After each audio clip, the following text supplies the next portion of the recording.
you, Commissioner Sarmiento. I understand it may have also been in line with the uh, innovations in the 1987 Constitution to make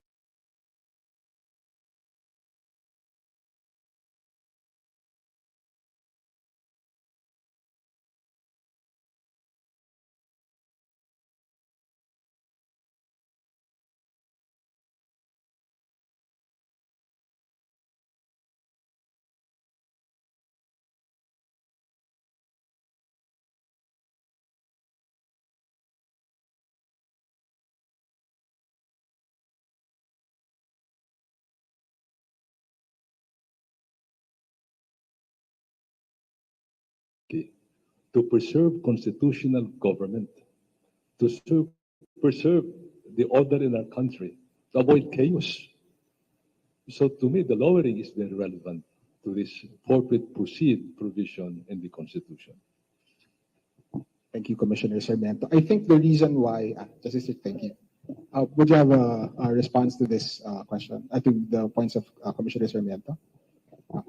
Thank you, Justice. I'm going to respond to the fact that, wait, the Hello Garcia case. Hello Garcia, I'm sorry. The Supreme Court said that the Senate is a continuing body, it's a continuing institution, but the discharge of its day-to-day, not malfunctions, it's independent of the predecessor. In other words, it's not bound by what the preceding Congress, Senate did. So any unfinished matter can be considered as if it's set for the first time. Thank you. Thank you, Justice Chip. I think that brings us to the second question, which ties into the urgency of the impeachment or the sense that the Senate should proceed immediately. Can you please flash the next question?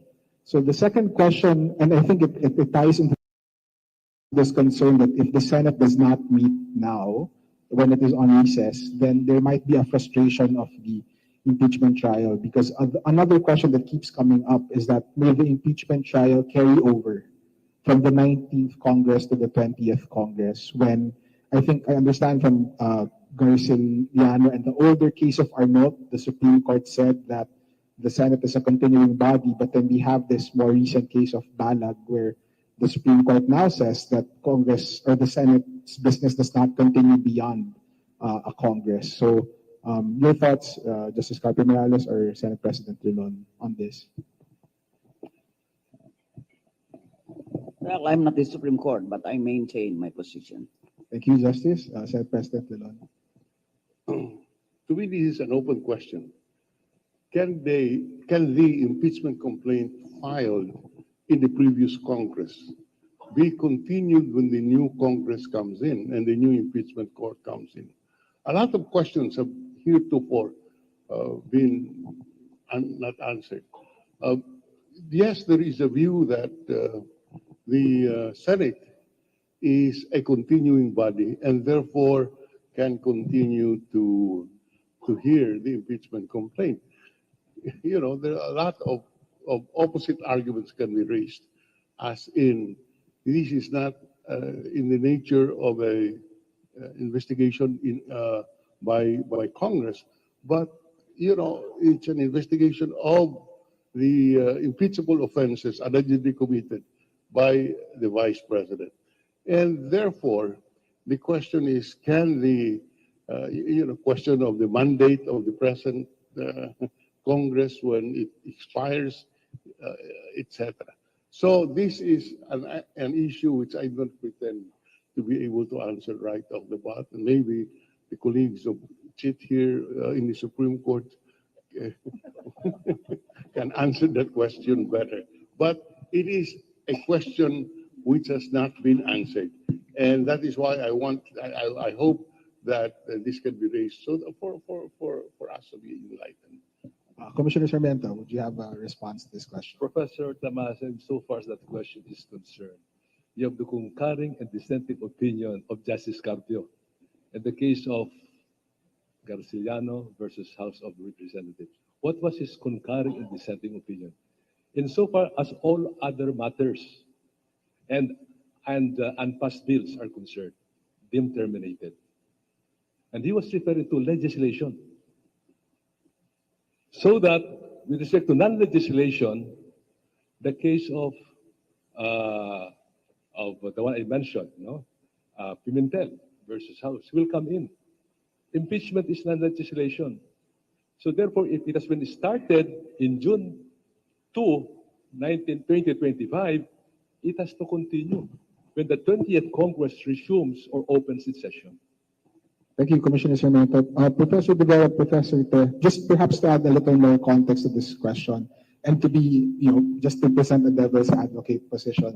I think the position of some is that the Senate terminates on June 30, not just from a constitutional standpoint, but also from a democratic standpoint. By the time you have people selecting a new Senate with probably different priorities or policies, does that change any answer that you may have with regard to this question?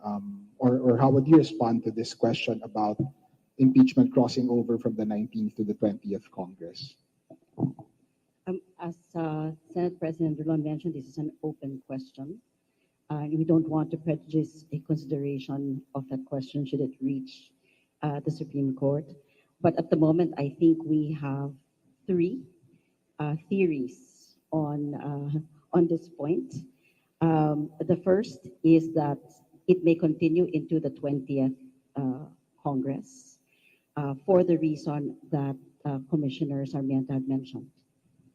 The second is it may continue into the 20th, but it will be up to the 20th Congress, specifically the Senate, on whether they will take it up from where the 19th Senate had concluded its work, or if they will restart. And the third, of course, is that it simply does not continue into the 20th Congress for the reason which you stated. So if we look at members of the Senate and members of the House as duly elected representatives of the people, then certainly we must respect the views that may be brought into the question by those who will be duly elected in the 20th Congress, which would then, of course, it's not just a change in the composition. I had heard this as well on a number of news coverage, that there's the view that it's simply a change in composition, which should not affect the continuous conduct of the trial in the same way that, for example, the Supreme Court does not conclude a consideration of any case just because there has been a vacancy that has been filled with a new member. But I think it's very different from a legislative body, which is a representative body, and we should respect, for example, elections are coming, and we respect the vote that each one of us will be making on that day, and that may certainly include a vote on which representative I wish to elect in a particular question. So I think those are the three sort of theories that we have here. But from a strictly legal perspective, we put together what we have based on Supreme Court decisions. It looks like it can continue into the 20th Congress, but the 20th Congress, particularly the Senate, will then have to consider whether it will continue or if it will, start anew, which would mean constituting itself anew as an impeachment trial, reconsidering the rules for the impeachment trial, because none of the work of the previous Congress has any conclusive effect on the succeeding one. Before we go to Professor Te, Senate President. Let us remember that the Senate is not the impeachment court. The Senate is completely a legislative body. The impeachment court, as we call them, is sui generis, a class of its own. So these are questions which are not easily resolved. And the issue that just like the appellate courts, it can continue to function. You know, you could also make an argument against this proposition that this is not a court, this is not a body which is constituted by law, but it's constituted by a complaint of the House of Representatives, which, by the way, whose mandate would have also expired when this Congress expires. So does the impeachment complaint continue to be valid with the impeachment, with the impeachment complaint authors have lost their mandate because their terms have expired? Marami pong hindi masagot dito. And kaya maganda naman nandito si Senator Robin Padilla. Siguro yung papakinggan niya rito, dadalhin niya sa Senado po natin yung panahon. Salamat po. Thank you, Senator Dillon. Professor Tab, before you answer, so I understand the hesitance to take up a position in a very difficult open question. I think for lawyers, the difficulty also comes from the fact that impeachment is not really a strictly legal proceeding, and therefore, the idea that law can rise above politics might not be as strong as, let's say, democratic accountability or legitimacy that really goes into the question of impeachment. So if I can, tease you a bit into taking a position, all difficult questions that the court decides are open questions before they get to them. Would you have any particular position on this?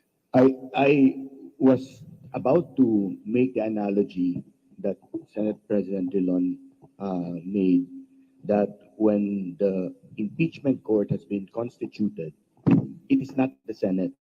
In the same way that the Presidential Electoral Tribunal, once constituted, is not the Supreme Court, even though it is composed of all the members of the Supreme Court.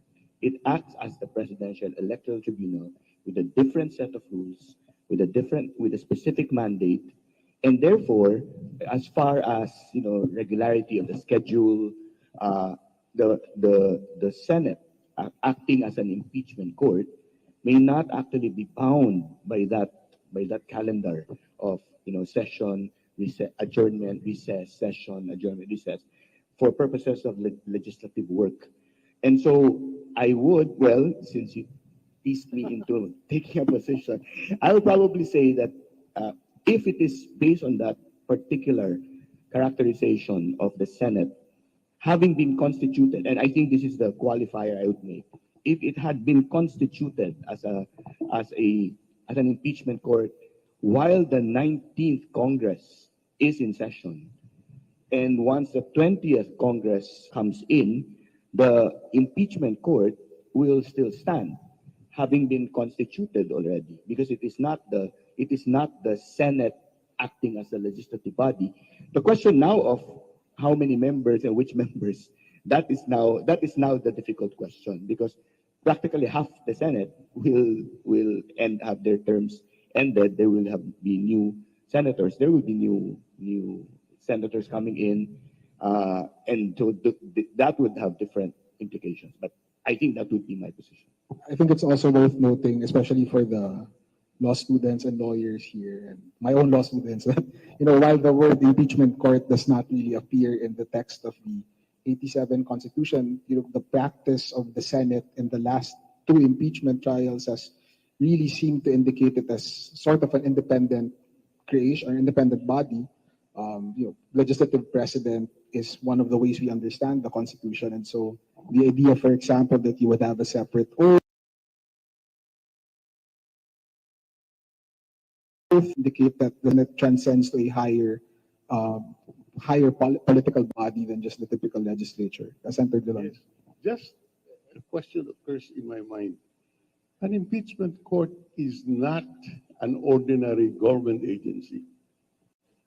Suppose the politicians which constitute the impeachment court would make a political decision and say, we will not follow what the Supreme Court says. Can somebody tell me if you can declare them in contempt? In other words, what I'm saying is, there are really this is one question that bothers me. The impeachment court is not an ordinary government agency. It is a court created by virtue of an impeachment complaint filed by Congress. We say that the impeachment court is different from this, is not the Senate. So can the impeachment court refuse to follow the ruling of the Supreme Court? And if it does, what will happen? Justice Carpio Morales. I think whatever the impeachment court does is a political question. Supreme Court would not take that up. That's my opinion. I think that's supported also by the practice of the last impeachment where the Supreme Court did order the non-disclosure or prohibited the disclosure of the bank accounts of Chief Justice Coron, and then the Senate voluntarily complied by you voted on the decision to just to not open it. So it might be a signal on the part of the Senate to still assert control over the process. Commissioner Sarmiento. May I just go back to the open question that was mentioned by Senator Frank, whether it is a continuing body or not. Well, originally, this idea of impeachment was drawn from the Greek experience, borrowed by the English system and perfected by the US, and then borrowed by us from the US. Now, meaning the US experience has persuasive effect, persuasive impact on rulings of the Supreme Court and our legal and judicial experience. Now, in one case, the case of the impeachment of Judge John Pickering, the impeachment articles were submitted on the last day. 7th Congress. The 8th Congress continued the trial of Judge John Pickering. In other words, learning from that experience, pwede pala na ituloy ng panibagong kongreso yung naumpisahan na under the old Congress. It's a very interesting perspective, Commissioner Sarmiento. Are there any last thoughts on this question from our panelists? Justice Carpio Morales. Yes, why not? The next Congress can take over, continue, but as I said, it can also be understood to mean that it is as if the matter has been presented for the first time. Yeah, that's also possible. Prof. Gwen?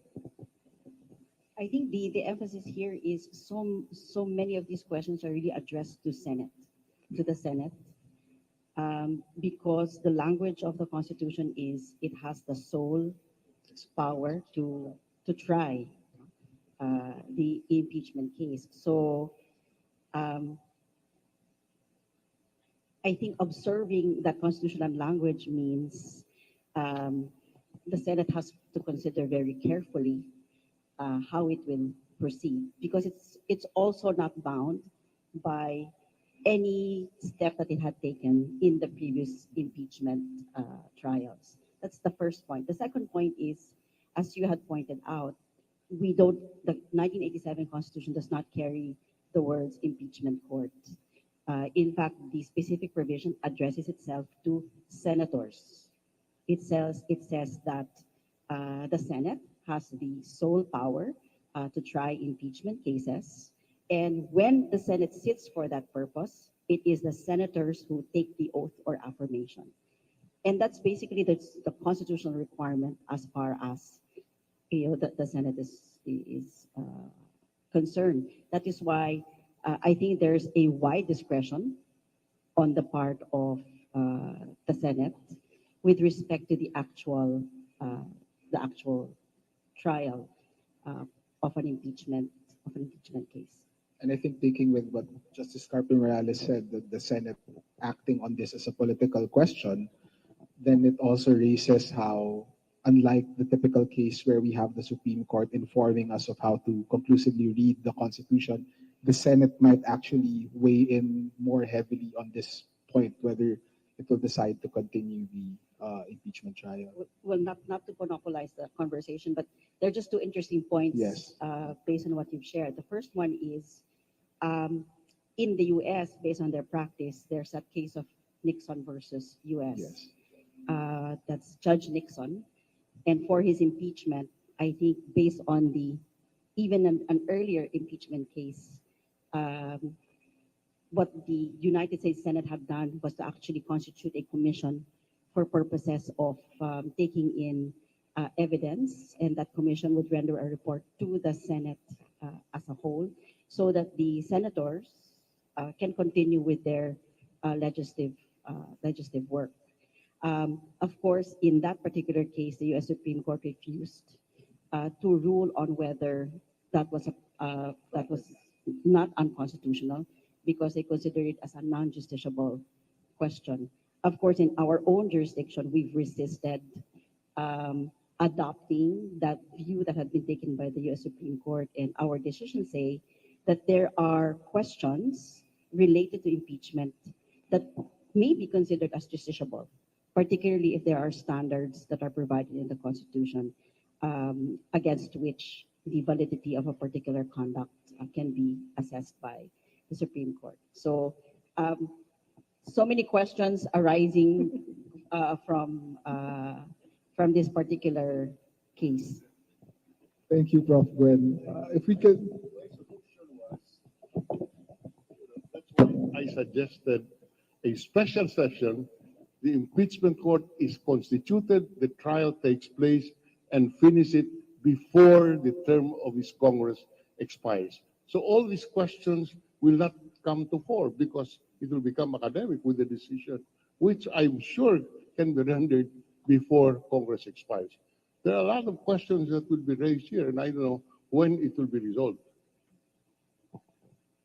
that's right, Senator Dillon. So, the difficulty with these open questions could have been solved if the president called a special session. That calls for the conduct of trial, full trial up to its conclusion under the ninth Senate, on the assumption that there would be no difficulty presenting evidence on the part of the prosecution and on the part of the defense.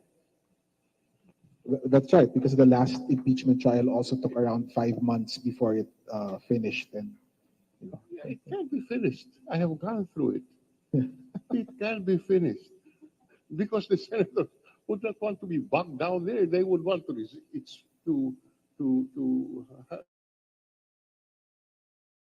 decide it. It's nothing that prevents the impeachment court or the Senate from meeting from 8 o'clock in the morning to 8 o'clock in the evening.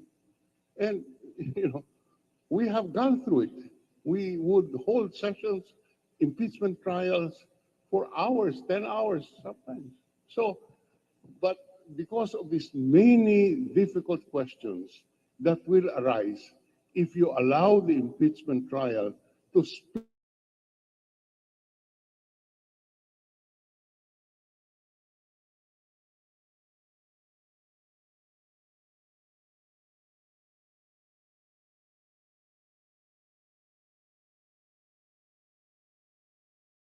Nodding his head. So you have a supporter. thank you, Justice Carly Morales. If I can, Just to add to Senate President, actually, we were having a conversation earlier, and even from a litigation perspective, we were thinking that that would be well, they're already pending petitions today, but that would be the neatest if the entire proceeding could be completed within the 19th Congress. thank you, everyone. If we can move on to the third question, which is itself quite controversial. There have been views that the Vice President's resignation will result in the cancellation or pre-termination of the impeachment trial. And I think those views are informed by past impeachment practice. The resignation of President Estrada resulted in the termination of that impeachment court. The resignation of Ombudsman Mercedes Gutierrez, Andy Bautista resulted in trial not proceeding. But we also have quite recent practice from the United States where, because of the disqualification consequence or question, their US Senate decided explicitly to push through with trial even if President Trump had already resigned by that time. So your views on this question? This one is clearer. There are two consequences of there are two issues which is impeachment court will resolve. Number one, the issue of dismissal from office, and second, perpetual disqualification from holding public office. The resignation will make the first question academic, but the second issue is valid, perpetual disqualification from holding office, which will justify or which will provide basis for the continued trial in order that a decision can be rendered on the second issue. This issue, however, would have to be addressed to the impeachment court. In other words, it becomes a political issue and question whether or not, political in the sense of politics, whether or not the impeachment court will continue and continue to hear the case in order to rule on the second issue, which is perpetual disqualification. In the past, the impeachment court simply said, enough, ayaw na namin, uwi na kami. So wala na. So theoretically, the impeachment court can continue and decide on the second issue. But that's in theory. Senator President Dillon, before I go to the other panelists, I think your experience here would be very valuable since you're the only one in this room who has decided an impeachment trial, especially the one in 2001, where the Senate decided to terminate the trial once President Estrada stepped down from office. Would you be able to share to us the reasons why the Senate decided to terminate the trial instead of continuing to that question of disqualification? Well, this is the impeachment trial for President Estrada. Yes, the 2001 impeachment. Well, EDSA DOS made it academic. When, theoretically, we could have continued with the impeachment court, in theory. But given the political situation at that time, I don't think it made sense for us to continue the impeachment court. We could have argued that the impeachment court should continue to exist to tackle the second issue, but under the circumstances, then we said no more, enough. Probably highlighting also the very political character of the exercise. Thank you, Senate President Dillon. Our other panelists, would they like to weigh in on this question? Commissioner Sarmiento and then Justice Carpe Morales. I don't think it will affect the impeachment trial, the resignation, or a preemptive move on the part of the impeachable officer. Remember that under the Constitution, the Senate has the sole power to try and decide. In other words, it's up to the Senate. It's a political question. And one Supreme Court decision said, because of that sole power, it's hands off for us to interfere. It's purely a political question on the part of the Senate. Thank you. The Supreme Court cannot compel the impeachment court to continue being in session and try the second issue, which is perpetual disqualification. Thank you, Commissioner Sarmiento and Senate President Dillon. Justice Carpe Morales, your views, please. The question presumes that the resignation is made when trial has already started. Because if not, like the case of Andy Bautista and Mercedes Gutierrez, they were scot-free because I share the consensus that resignation when trial has started would not necessarily call for the dismissal of the articles of impeachment because as intimated by Senator Drilon, impeachment is not for the protection of the respondent. It's for the prevention of abuses, continuous abuses, and for the protection of the public from being the subject of, call it corruption, bribery, high crimes, although high crimes defies complete definition. Thank you. Thank you. Prof. Gwen and Prof. Ted, your views, please. I agree. That particular question is again addressed to the Senate. So the Senate may decide to continue with the trial even though the impeachable officer or the impeached officer, so long as trial has already commenced, even if that official has already resigned. I think even for other public officials and employees, if there's an administrative case that's already pending, it will not be dropped just as a result of a resignation. Thank you, Prof. Prof. Ted, concur. I just clarify the administrative aspect of the case. An employee or official may resign if he or she wishes to, but if the employee or official resigns to jump the guns, in other words, aware of the impending filing of a constitutional case, even if an administrative case has not been filed, he can still be within the jurisdiction, administrative jurisdiction of whoever is in charge of him or her. It's a very important. Just in theory, even if the impeachment court has not been constituted, if the even if the respondent has resigned, in my view, the impeachment court can still be convened for the purpose of the second issue, perpetual disqualification, because that's jurisdictional, that's within the power of the impeachment court, and therefore it is not academic by the resignation of the respondent before or during or after the trial. Justice How Carpenter come, Morales. Senator Drilon, how come you did not carry out that view when you were still an incumbent during? Because the reality is, after undergoing that trial, it is so tiring that you don't want anymore, to do it. Having sessions morning and afternoon is not easy, especially, Then let's have senators who are young so that they'll not be enervated. That's why I'm not running anymore. As a 10-year-old political nerd, then Senate President Lang, that was my political awakening, that impeachment trial in 2001. So I think for the information of our audience, the reason why this was brought up was it keeps getting raised in media interviews concerning what happens, can she avoid disqualification?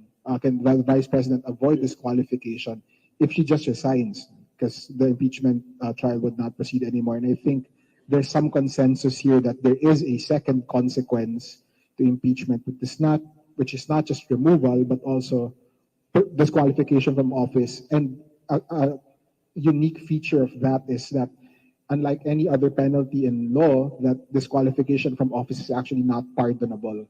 So it's a very high penalty that the Senate can impose as representatives. Professor Yeah, Tay. I just wanted to say that I'm glad that we're using the word consequence rather than penalty, because in criminal law, perpetual disqualification is an accessory penalty, but in impeachment, it's not considered as an accessory penalty. It's a consequence of a conviction. So they, as Senate President Drilon has pointed out, there are two consequences: removal and disqualification. So while the resignation may actually preempt the removal should the conviction happen, the perpetual disqualification remains a live and pending issue. And so should that happen, it should not be treated simply as an accessory to the main penalty or consequence. That's why I don't want to use the word penalty, because it shouldn't be used. Unfortunately, we use the word conviction, which tends to mislead, because if we're thinking criminal law terms, conviction carries a penalty. But it does carry the two consequences, which are separate and distinct. The second point I'd like to make is because carrying out the trial despite resignation of an impeached public official just to determine the disqualification is consistent with the purpose of impeachment, to ensure accountability, because otherwise mootness will just simply sweep that down the road, right? It will just remove every attempt to make a public official accountable.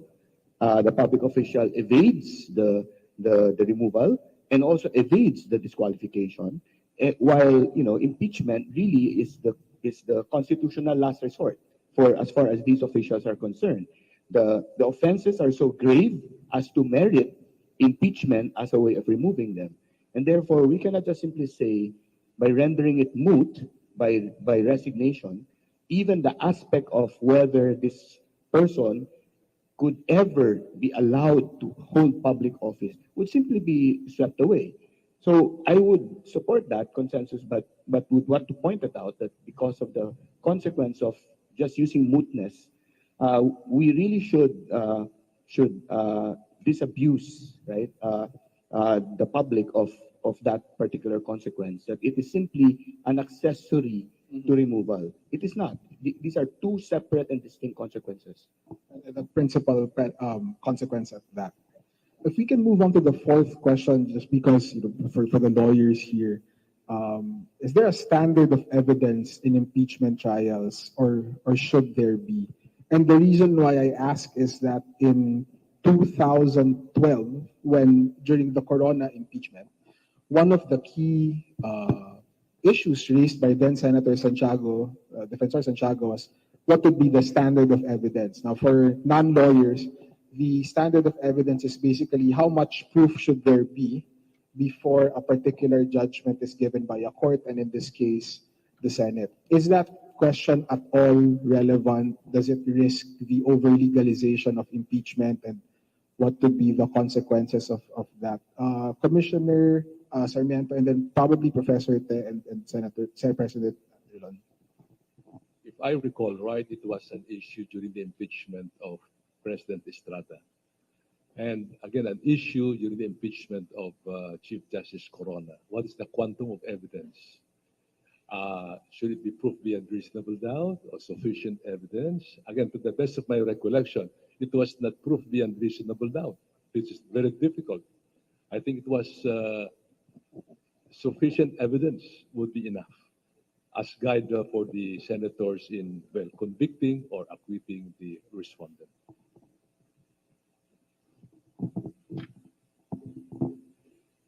Well, I don't think proof beyond reasonable doubt is a standard.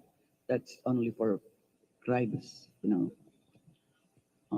I think during the time of, during the impeachment of Corona, what was actually followed was the overwhelming preponderance of evidence.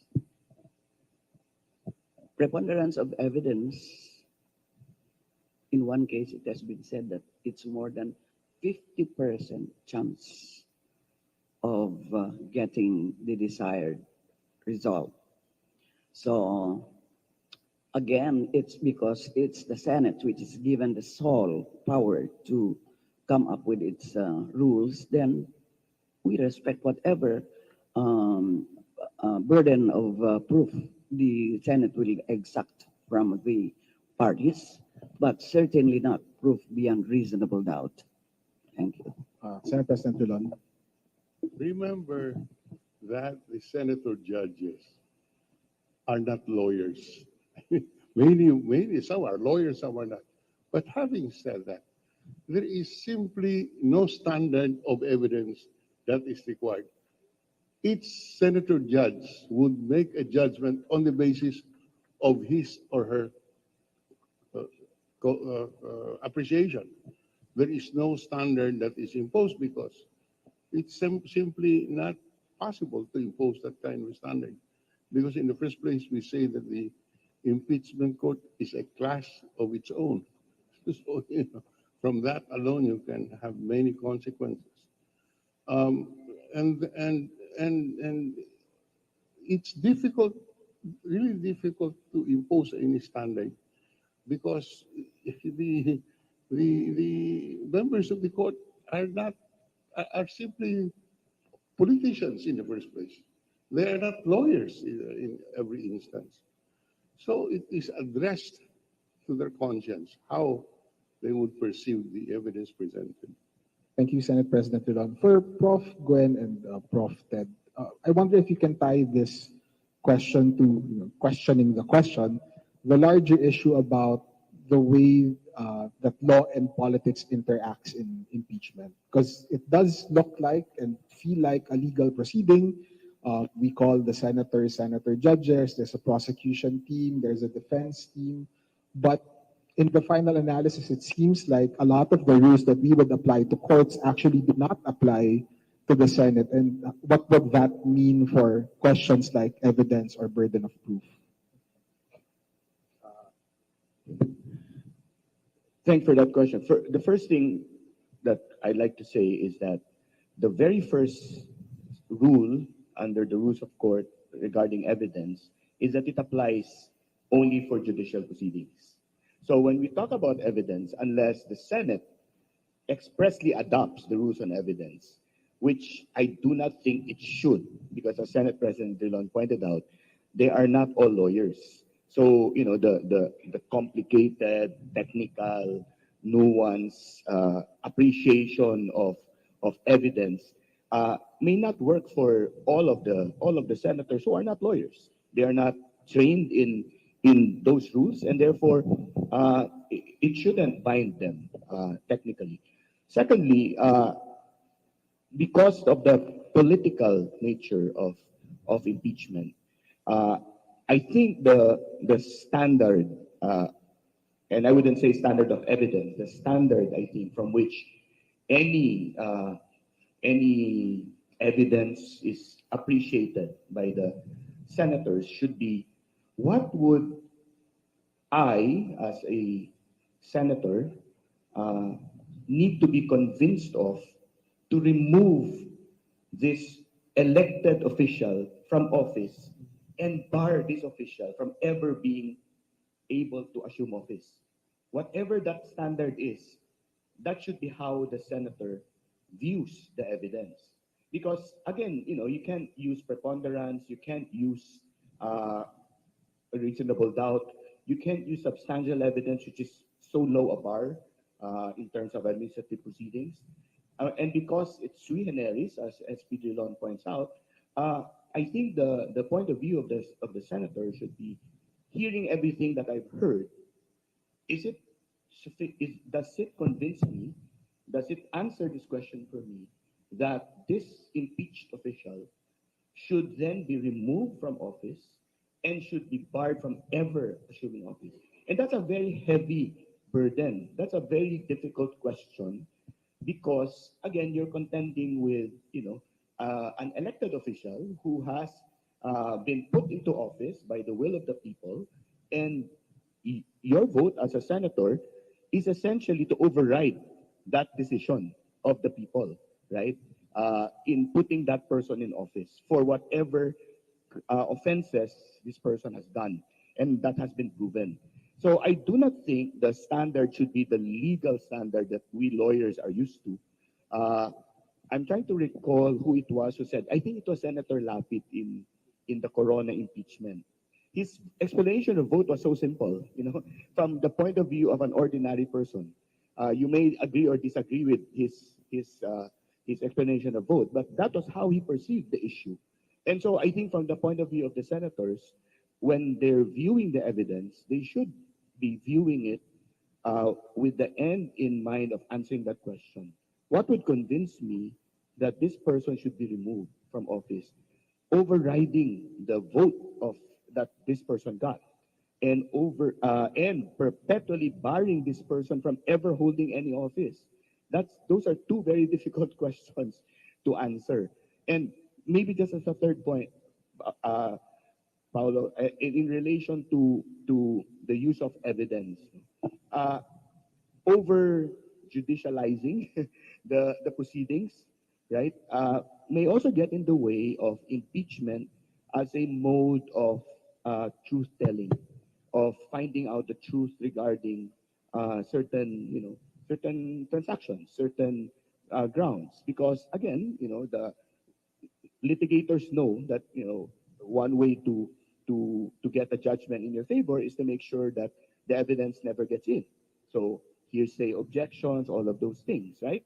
But if for example the Senate takes on a very an overly judicial approach towards receiving evidence, right, and therefore there's hearsay objections all around, essentially you don't get to hear what's behind the accusations, right?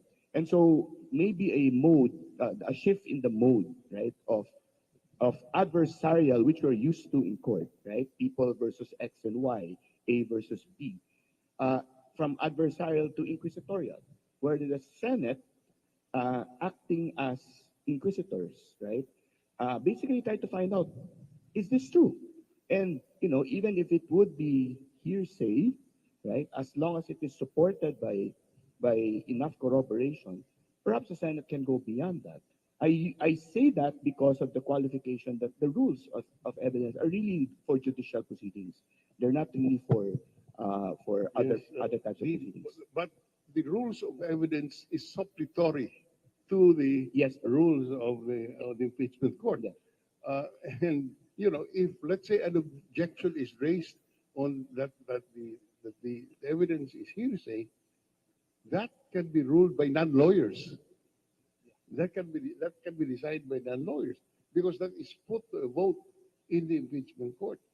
So, in that sense, the rules of evidence has a supplementary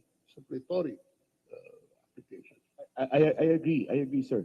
But what I'm simply, I think, pointing out is that we should not overly judicialize the proceedings, because I think the other function of impeachment, the trial itself, which sometimes gets overlooked because of the adversarial uh, nature, the perspective that it is adversarial, is the fact finding, the truth telling aspect of the impeachment court.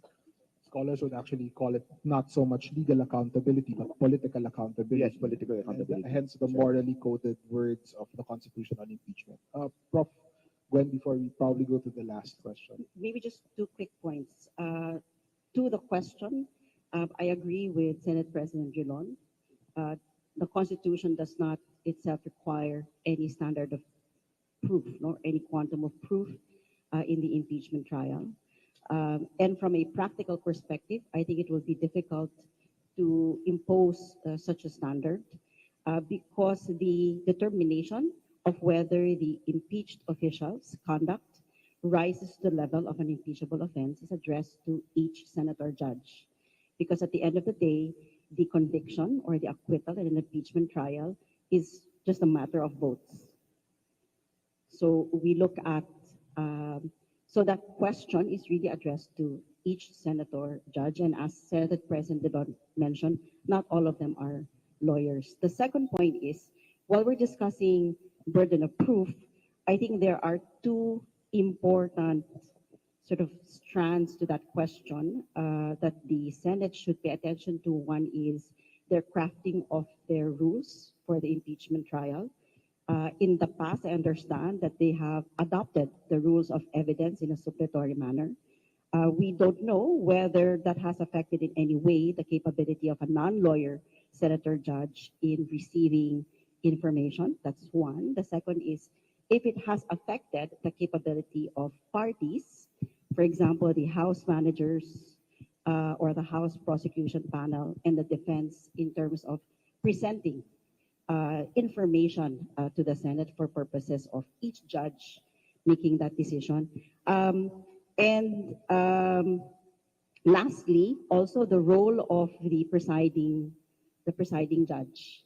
So in the last two impeachment trials, both were lawyers. So Chief Justice Davide and Senate President Juan Ponce Enrile. And you will see in how they've managed I don't want to say judicialization, but you'll see on one hand how previous experience in running adverse proceedings has helped expedite the proceedings, how quickly they decide on motions. But at the same time, we don't know whether that has in any way disadvantaged those who are senator judges without similar experience. So apart from quantum of proof. Again, I think there really isn't one that we can impose. We should look at the role of the presiding judge and also the manner by which the rules for the trial will be crafted by the Senate. I think ultimately as well, if we go by the language of the Corona and Estrada impeachments, there was a lot of language pertaining to conscience, whether the conscience of the senator judges would be satisfied by the vote that they would or would have ended up taking. We have just a few minutes for the very last question for this panel, which is very timely in light of events in just the last week when we planned this impeachment forum. There was no case filed yet to the Supreme Court, and now we have two. Right? So if a case is brought to raise these questions, may the Supreme Court step in. And I think, for our audience who may not be lawyers or law students, there's a question between, or there's a difference rather between whether the court can step in and whether the court should step in. May kapangyarihan ba siya o dapat ba siya manghimasok doon sa issue na iyon? So, your thoughts on this, Commissioner Sarmiento? Address the last question. As of today, the Senate has not been constituted as an impeachment court. So not yet the sole power to try and decide this case. So if addressed, that question, may the Supreme Court step in. Now there is this provision, forthwith proceed. That's why a petition has been filed by a lawyer for the Senate to observe, to follow this command, forthwith proceed. So up to this point, it is not yet an impeachment court. It's not a political question. I think the constitutional duty has to be addressed by the Supreme Court. Now, on the issue of the second petition that was filed with the Supreme Court yesterday, questioning the whole process that was followed in the House of Representatives. Again, there is a provision in the Constitution that's to be followed. I think the Supreme Court can step in and come in and resolve this petition. Thank you, Commissioner Sarmiento. Senate President Vilon. The basic rule is found in the Constitution. The impeachment court shall decide all impeachment cases. Questions of jurisdiction, therefore, should be decided by, according to the Constitution, by the impeachment court. To me, the better attitude that the Supreme Court can follow is not to interfere. Let this be treated as a political question and therefore leave it to the judgment of the Senate asking or acting as an impeachment court to decide on this, including questions of jurisdiction.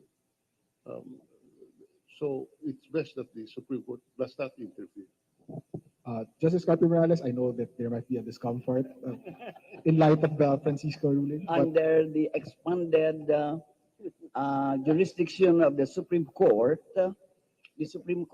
can take jurisdiction in actual cases, actual controversy that involves the rights, demandable rights of people. And when there is abuse of, or grave abuse of discretion. So for as long as the question is not political, but there is abuse of discretion, grave abuse of discretion on the part of the respondent, and or there's an actual controversy that involves demandable rights, the Supreme Court can step in. Thank you. In other words, the decision of the impeachment court can be appealed to the Supreme Court? Why? Are you sure there was abuse of discretion?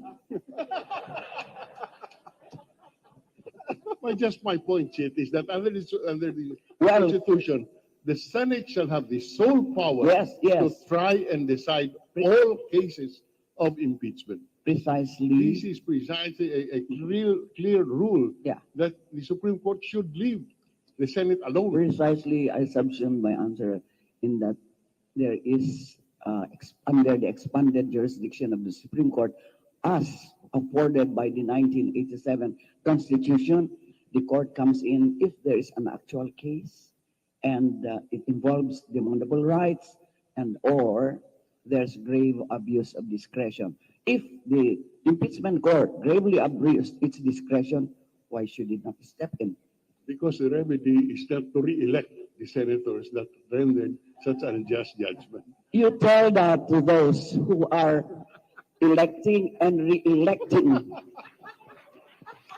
if I can just provide context to the discussion, before the 87 Constitution, I think there was, impeachment was clearly beyond the interference of or the intervention of the judiciary, if that might be a better word. But the position since 87, at least by the court, is that there are some questions that were formerly, the court would not really decide, are now fair game for the court's decision. I think Senate President Dillon is on the side of the traditional idea that the impeachment is a political process. The court should step back. Justice Carpio Morales is more on the expanded jurisdiction of the court. If Prof. Gwen and Prof. Ted can weigh in, just as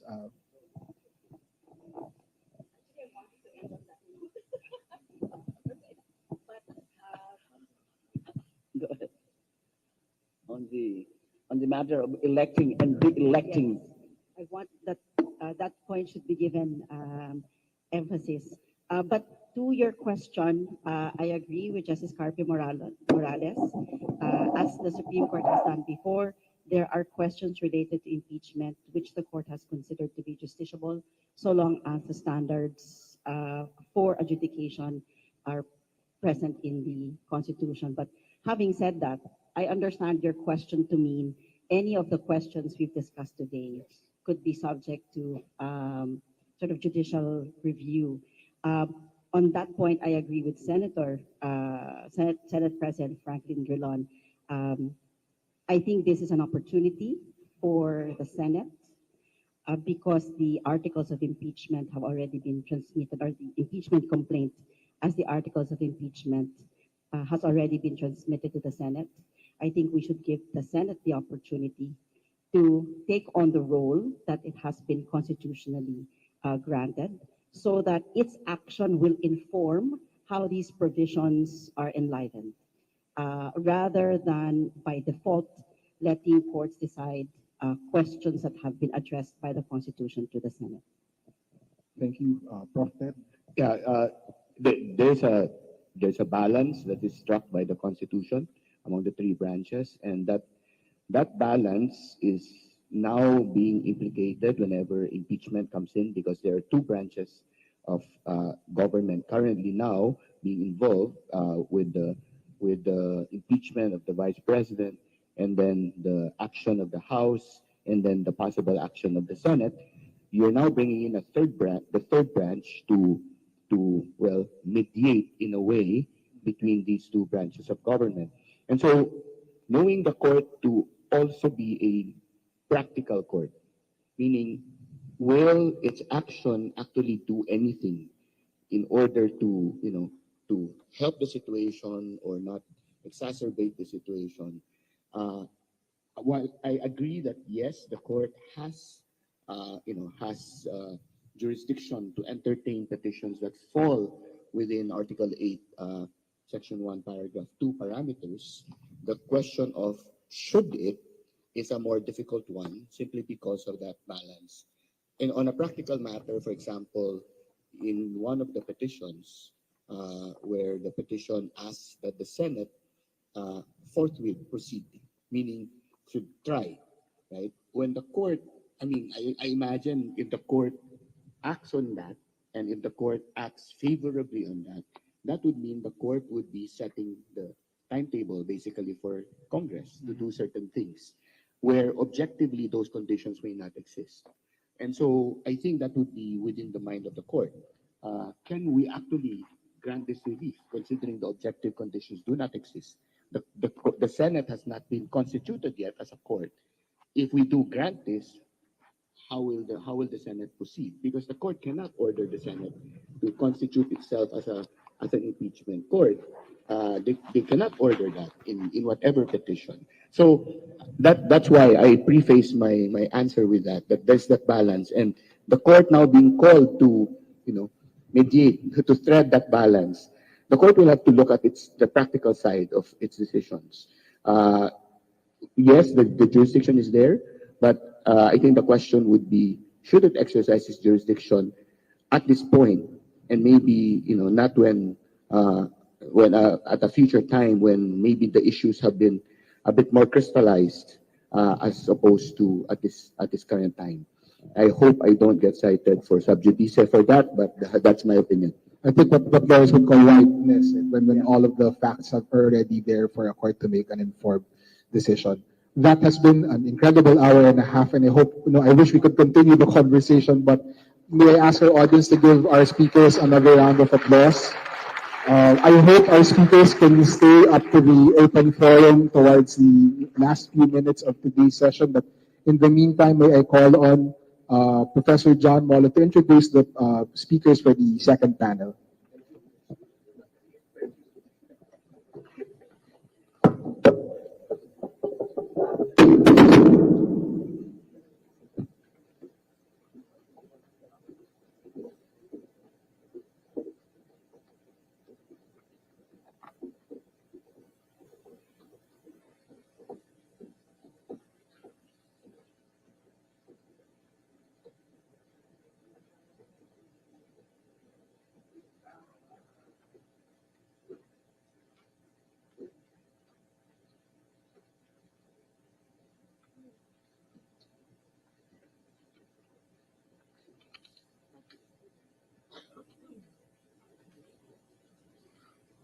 All right, that was a very lively and exciting panel.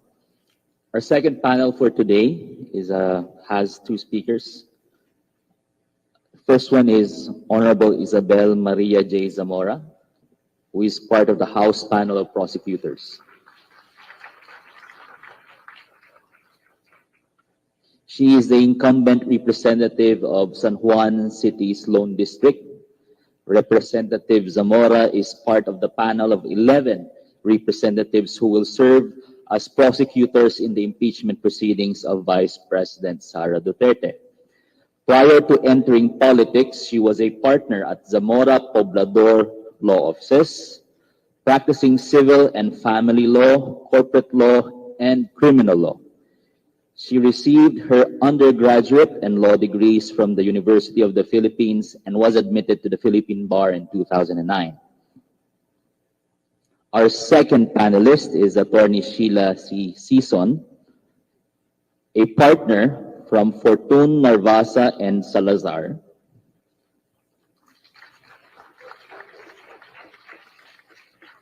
She is counsel for Vice President Sara Duterte. And Attorney Sison is a specialist in criminal litigation and has served as lead counsel of numerous Sandigan Bayan cases. She has extensive experience in criminal and civil litigation, family law, and labor law. She earned her Bachelor of Laws from San Sebastian College of Law and graduated as class valedictorian. She was the first recipient of the Academic Excellence Medal of Honor by the Recoletos Educational Apostolate of the Philippines. Ladies and gentlemen, our panelists for today.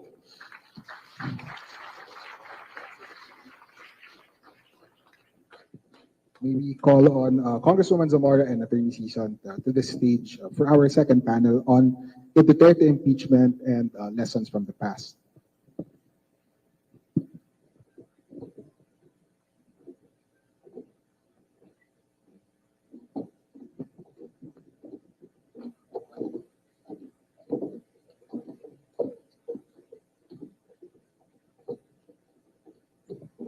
Thank you. Thank you so much. Like the first panel, we did provide Congresswoman Zamora and Attorney Sison with a few questions over the weekend, and we're very grateful that you took the time to be with us today. The panel is going to be much shorter than the first one, but before we get to the questions that we prepared for you, would you have any reaction to the first panel or any thoughts that you may have following the first panel that was here? Oh, I'm so sorry. So before we get to the open or to the question and answer, I understand that Congressman Zamora prepared a brief remarks. Would you like to look at him?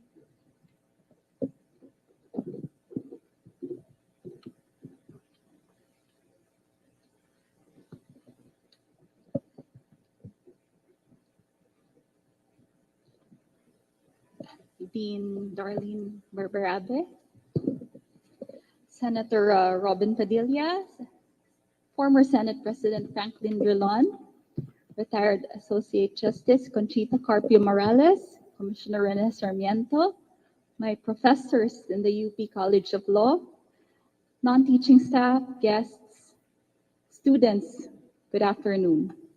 I am Isabel Zamora from Batch 2008, Block C, and it is my honor to once again be in the hallowed halls of the University of the Philippines College of Law, albeit in a different and fancier location. Never in my life did I think that I would speak in front of my professors or be chosen as a prosecutor in an impeachment case, as I always regarded myself as a simple girl. The role of being a prosecutor was offered to me on our last week of sessions, and I accepted the offer for several reasons. First, I was asked if I wanted to do something for the country. Second, as vice chairperson and an active member of the Committee on Justice in Congress, I believe that it is my duty to see the complaint through. Third, I was told that they needed someone who was matalino, mabait, at maganda. So I said, hindi naman. I initially had doubts after I was nominated, as I thought I was not a great trial lawyer. But sabi nga, para ito sa bayan.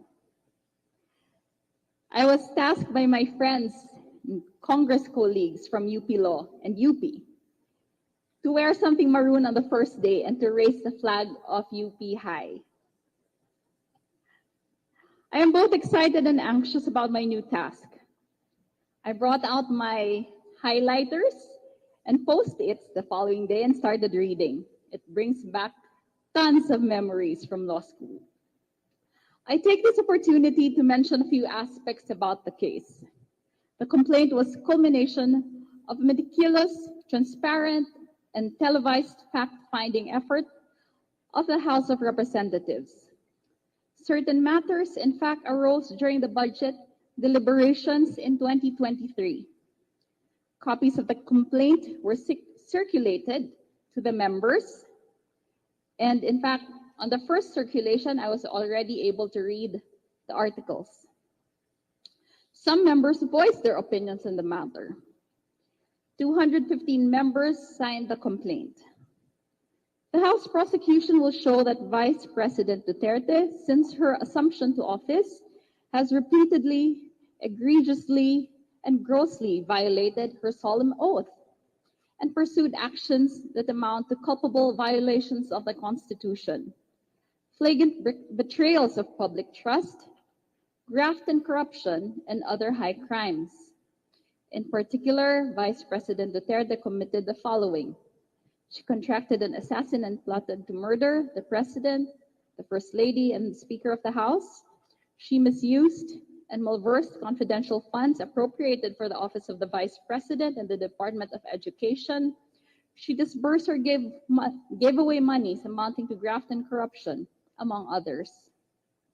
The House prosecution has been meeting and preparing for trial to commence, as we believe that there is no other interpretation to the provision in the Constitution that trial shall forthwith proceed. I have so far been able to gather a lot of know-how, insights, and intelligence from the other panelists today and my professors today. I am extremely grateful for this opportunity, and I thank Dean Berberabe and all of you for bringing me back to the university that I love dearly. Thank you. Thank you, Congresswoman Zamora. I understand that Attorney Season also has a few remarks.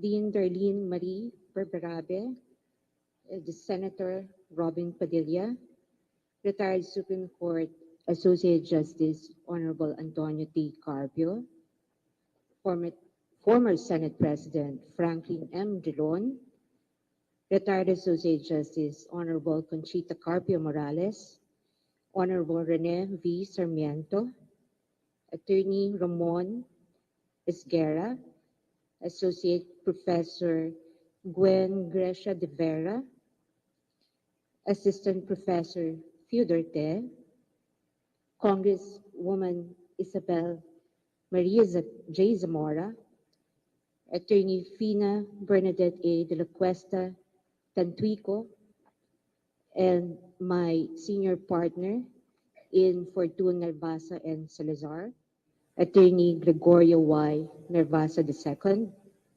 Ladies and gentlemen, good afternoon.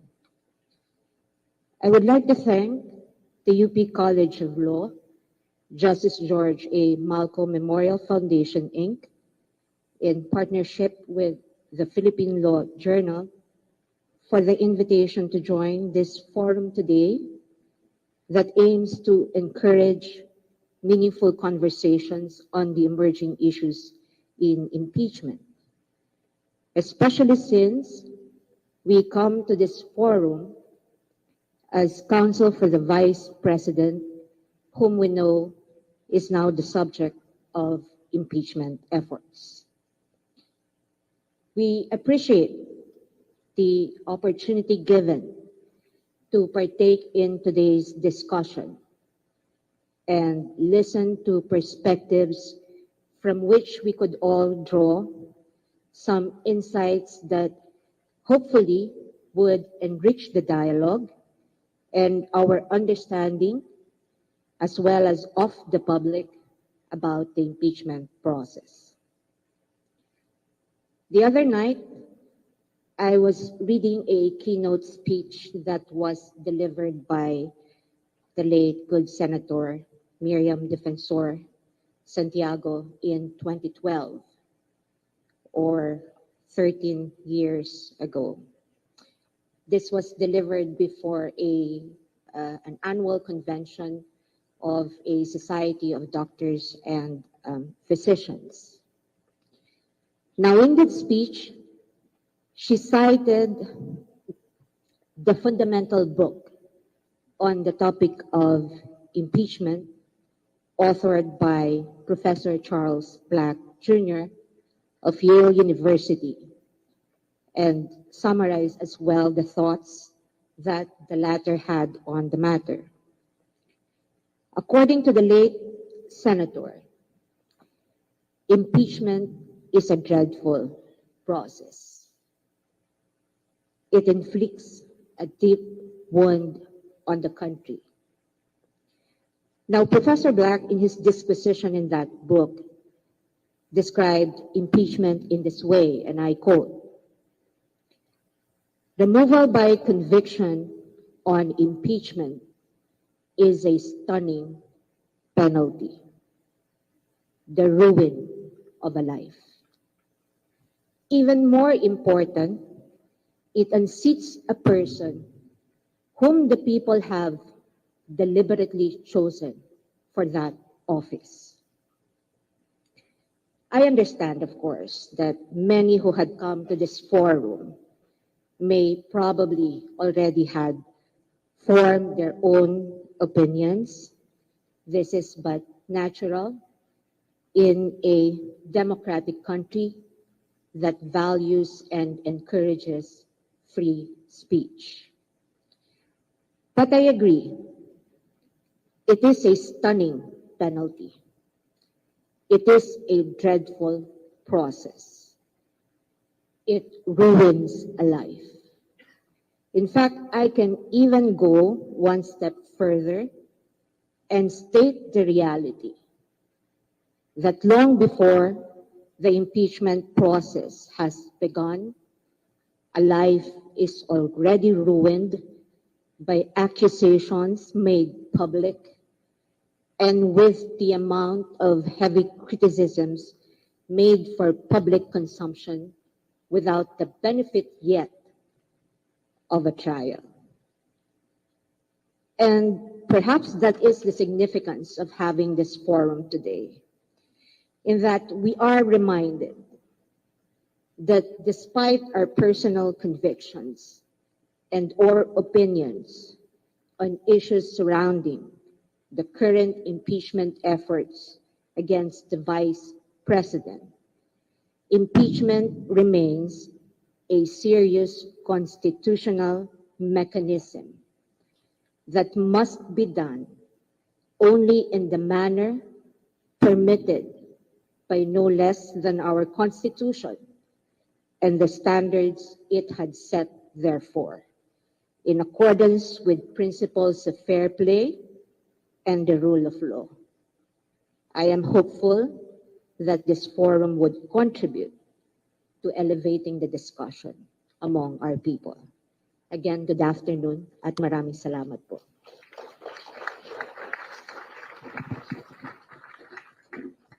Thank you very much, Attorney Season. Congresswoman Zamora and Attorney Season, to go to the questions that we raised over the weekend and which we gave you ahead of time, we would like to ask, how do past impeachments or past impeachment trials inform your preparation for this upcoming trial, if you could answer it? Congresswoman Zamora.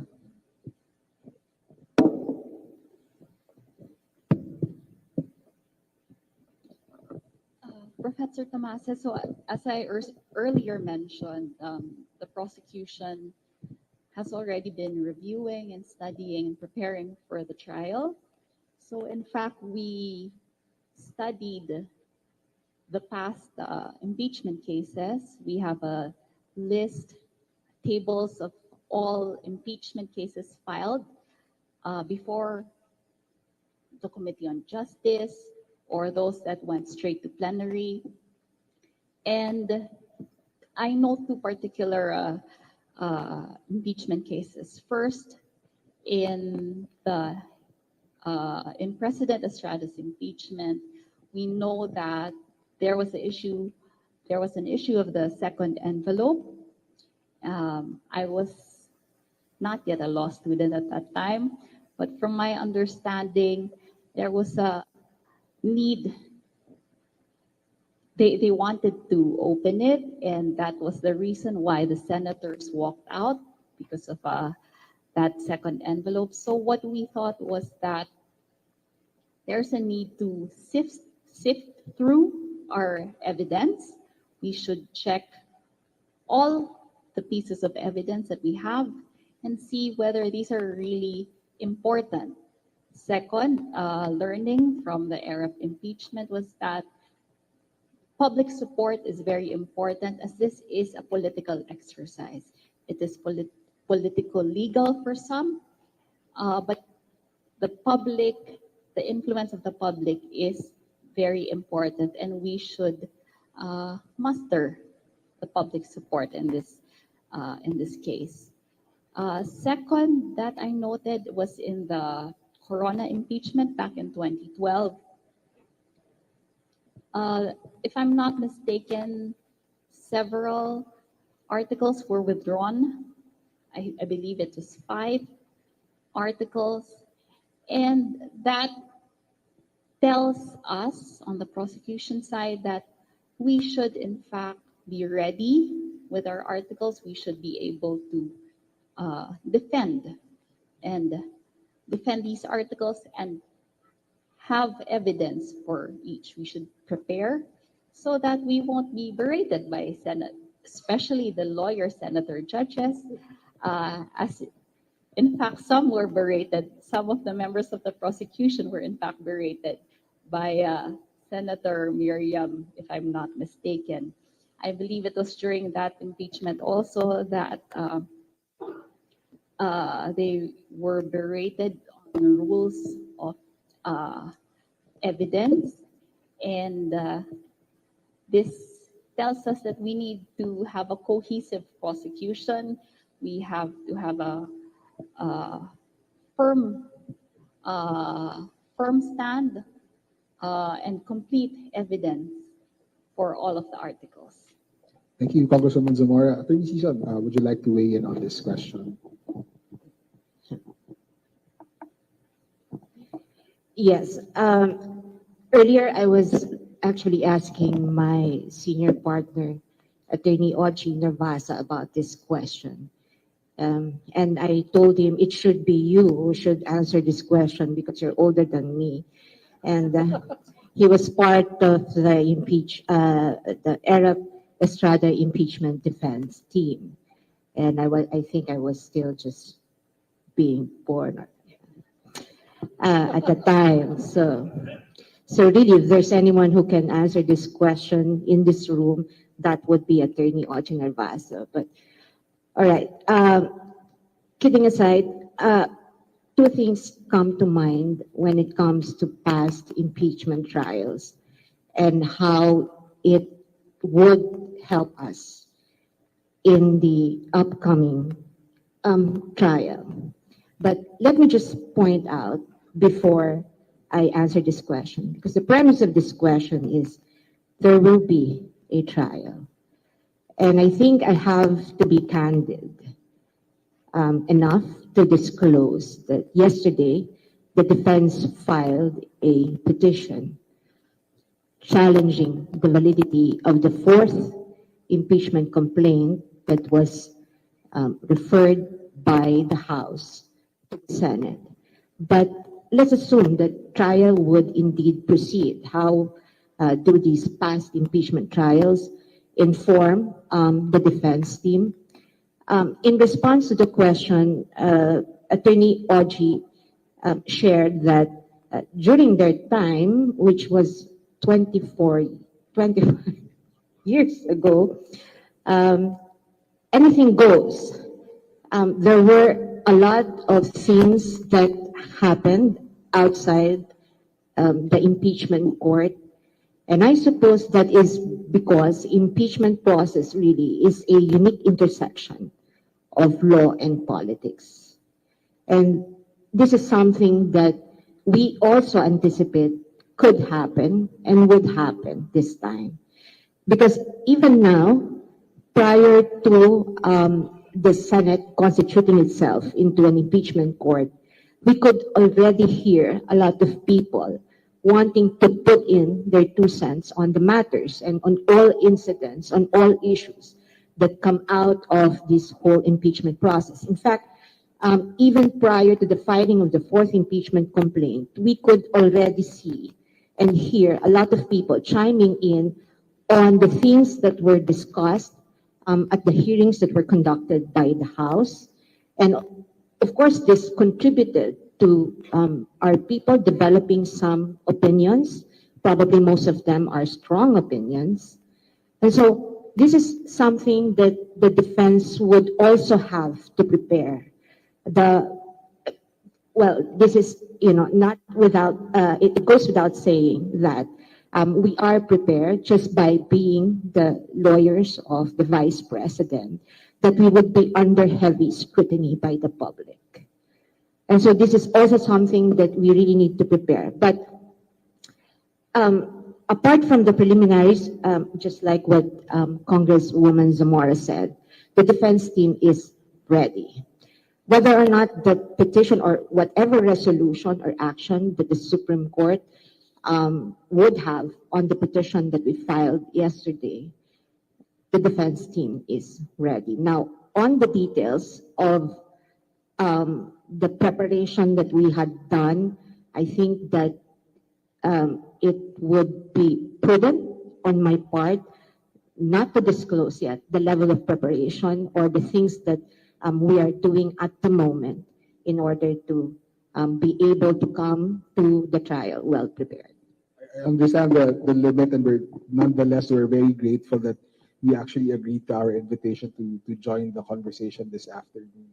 Yes, as I advised you when you extended the invitation to us, I really cannot disclose or discuss any matters pertaining to evidence, strategies, or defense. That's why there was a question that I actually requested you to take off the list because it's really something that I cannot talk about. Which we also removed the equivalent question for the Yes, prosecution. I understand.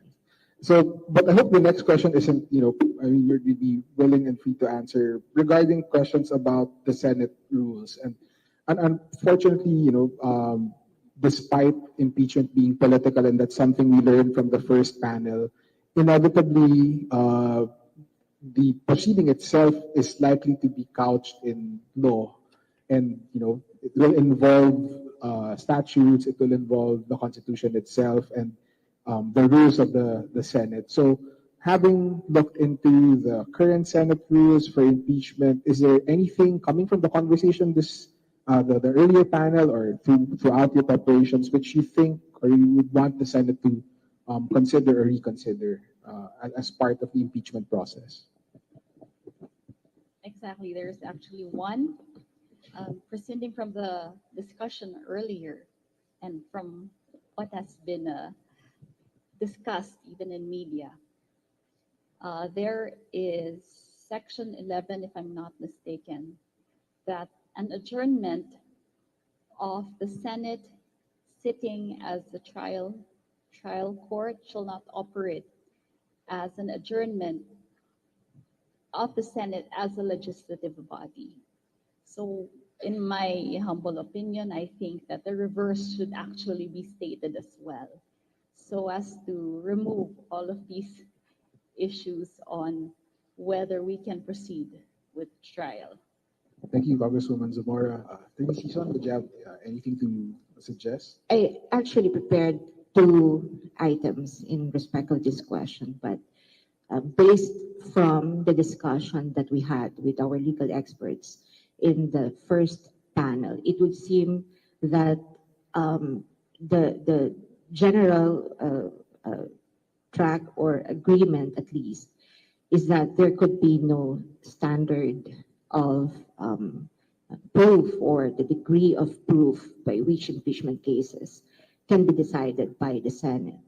And whether it is clear and convincing, substantial evidence, mere preponderance of evidence, or beyond reasonable doubt, proof beyond reasonable doubt. I think that is something that we could agree is not included in the rules just as yet. And I would understand why. It's because if you read the rules on impeachment, really the senators, judges would mostly be deciding on the entire matter of the impeachment, as well as the incidents or the mini incidents that will crop up in that trial, based only on their conscience and based on the oath that they will be administered, that they would promise that they will do impartial justice. So one of the items that I wanted put, if I have my way, would be, a certain standard by which the impeachment process would be decided. And the reason for this is not because I want a higher quantum of proof. Of course, I want a higher quantum of proof. I'm a defense counsel.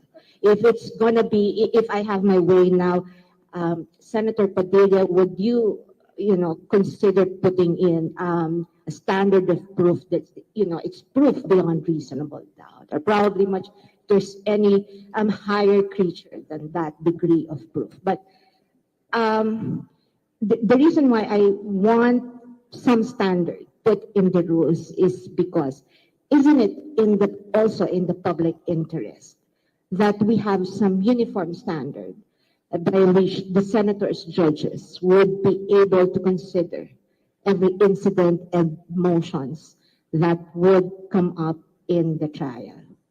Because then it would lend not a semblance of legitimacy, but it would at least deflect questions on whether the proceedings that were conducted by the Senate and the rulings that the senator judges made were legitimate or at least fair.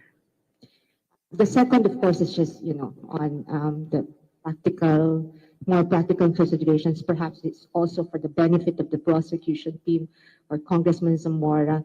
Perhaps both parties, if trial would indeed happen, perhaps a set timeline of everything, the submissions of motions, the examinations of witnesses, just so both parties or clear expectations are set for both parties. I guess this is also because largely this would be a public affair, and by public affair, I mean everyone will want to, watch the proceedings and see how it's going.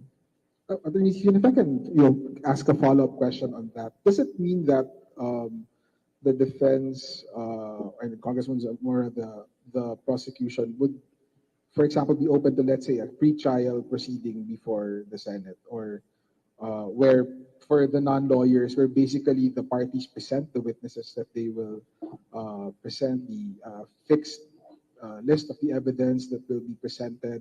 And I think that the Corona impeachment has something like that at the very least, or even almost pre-trial discovery, as what the Nixon versus United States Senate did.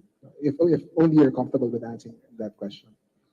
For me, Yes. I think the general consensus is to make the trial conform with the standards, rules or fair rules, but also for the trial to proceed in an efficient manner. That's where I'm coming from. If the rules would be able, or the Senate would, for example, be able to come up with something definite, something that both the prosecution and the defense would have to say in respect of the proceedings that would be conducted in the Senate. I think that would be in keeping with giving the entire process not expediency, but some order that no one would be able to question the legitimacy of the entire process, or even, the separate votings that the senators, judges would eventually make on some issues. Congresswoman Zamora, your thoughts? Actually, I agree with her statement that there should be some order to the proceedings. Going back to the standard, to the requisite standard that we need to convict. I agree with my professor Te that it should be something that will convince a senator or even a layperson to remove the official. It should be convincing enough that it carries a consequence. Then the consequence that he or she will be further disqualified from having future office. I remember also the standard mentioned by Bernas on his impeachment right. Since it is a political exercise, the standard is his gut feel. So it is the gut feel of the senators that is required.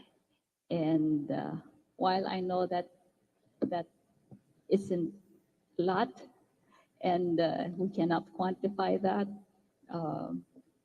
it goes back to process being a political exercise. Thank you, Congresswoman Zamora. We do have just one last prepared question before I think we can go to an open forum, and I hope the first panelists can join us again for that. The last question is, should public be able to influence the trial as a political exercise? And if so, to what extent? And for the non-lawyers, those who are outside of law, generally, if it were a court proceeding and to a certain extent even an administrative proceeding, we really don't want the public to weigh in on how a judge or an administrative judge would rule on a particular case or complaint. But I think both speakers recognize, the earlier panel recognizes that impeachment isn't really a strictly legal proceeding. It's a mix at the very least of a legal and a political proceeding. So in your opinion, right, should the public be able to influence the trial as a political exercise? Vice President Duterte is, as a popular figure as much as the perceive people who are, against or are also have their own base of support. So, your thoughts, please. I I think it shouldn't be a question whether the public should be able to discuss or talk about the impeachment process, but the question really is whether or should the public be able to influence.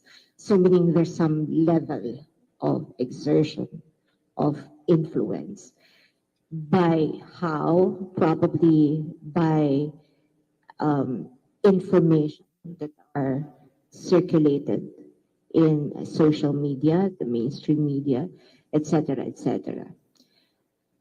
In Professor Black's opinion, what the public should do in cases of impeachment really is to do what he refers to as vigilant waiting.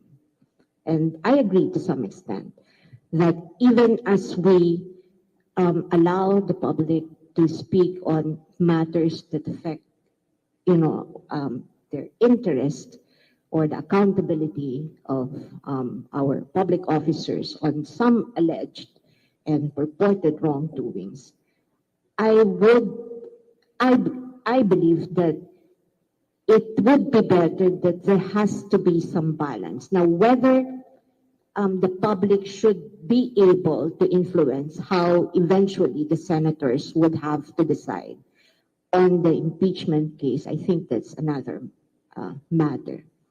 But one other thing, and to my mind, this is what's more important, that this forum, our fellow lawyers, and of course our law students would probably be able to help in terms of elevating the quality of public discussion. And this is because it's important that even as we encourage our people to speak on matters of national concern, we should be able to help them sift through and navigate through the facts and be able to separate facts from fiction, and to be able to assess evidence-based assertions over mere propaganda or rhetoric or grandstanding. Thank you, Attorney Season. Congresswoman Zamora. I think what the attorney season said is actually very good. In fact, that we should really elevate the discourse, the level of discourse as regards impeachment. I guess for both sides, there are many things that are circulating, and we have to keep it to what we have as facts only. I think being a political exercise, of course, the public will always influence. In fact, if the question is, should the public influence? Yes, but maybe to a certain extent, maybe we should limit it to what is within the bounds of law, what is proper, maybe what is fair, and I think that we should allow both sides to also be able to present their evidence properly, completely in trial. And I know that for the senator judges, there will always be political considerations, even if we have our evidence. Both sides would have their evidence. The political considerations will always come into play. So that's my take on that. Thank you very much. A round of applause for our panelists. We do have, we can allocate a few minutes for an open forum. So if I can bother our speakers from the first panel to join us again on stage to hear questions from the our audience, both here and on live stream. Thank you.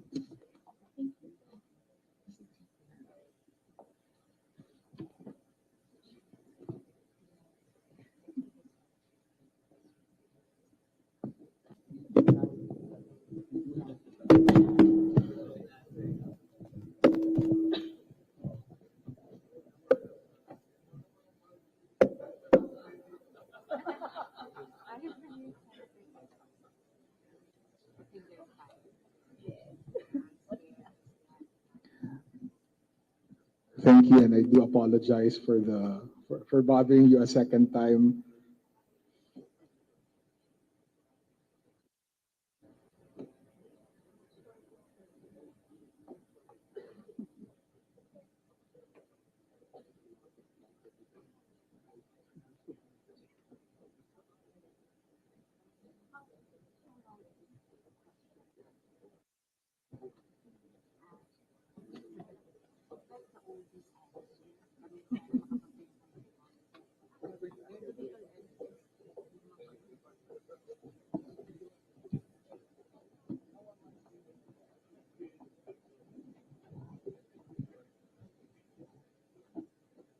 Thank you very much for joining us again on stage. We'll begin with, so we have questions from the live stream, but I would like to ask first those who joined us in the PBGC. Would you have any questions that you would like to ask? Please approach either mic on site. We'd be very grateful if you can introduce yourself and if you can let us know to whom in particular you would like to address the question, since it's quite a big panel. Good afternoon. I'm CJ Narvasa. I'd like to ask Professor Te.